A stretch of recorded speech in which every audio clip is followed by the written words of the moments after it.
Tama, ikot mo yung pilot. Ay, ayan, ang pilot. Mandarambong, ikulong, mga putang ina nyo, mga kurakot sa gobyerno.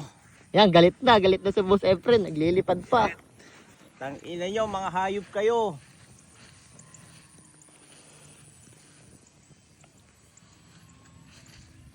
Yan no. Shout out sa lahat ng mga politiko na mandarambong.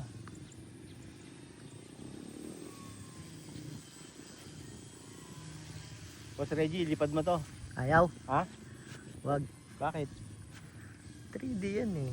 Ano Ay si Sir Mike, anong sasabihin kay Boss Mike De Leon? Nasa racing na naman. Sa lahat ng mga PWD na hambog, shout out.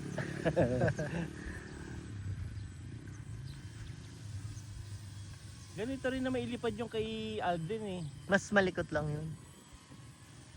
Hindi, 3D talaga. Baka may ano yan eh, may low rate at saka high, baka naka high rate. Baka.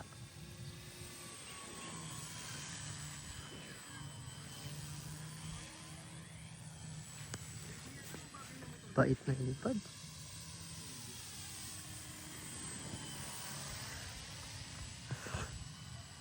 Lipad mo boss. Gusto mo subukan? Negative. Bakit? Siyempre, yung sa ano muna ako. Glider mo, ilipad mo na. Pagkatapos nito. Saluhin natin. Basta ipasa agad pagka alanganin para hindi nasisira. Ganda ng tunog ng motor.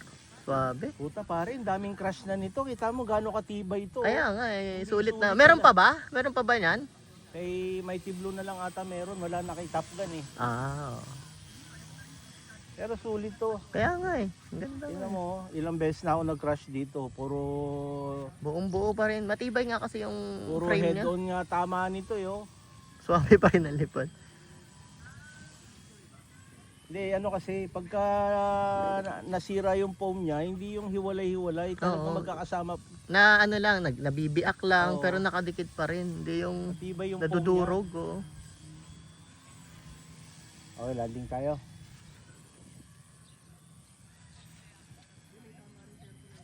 Lipad ka na, para makalipad ka na sa glider. So, sana yung hover eh. Paano nga ba yung hover? Yan oh.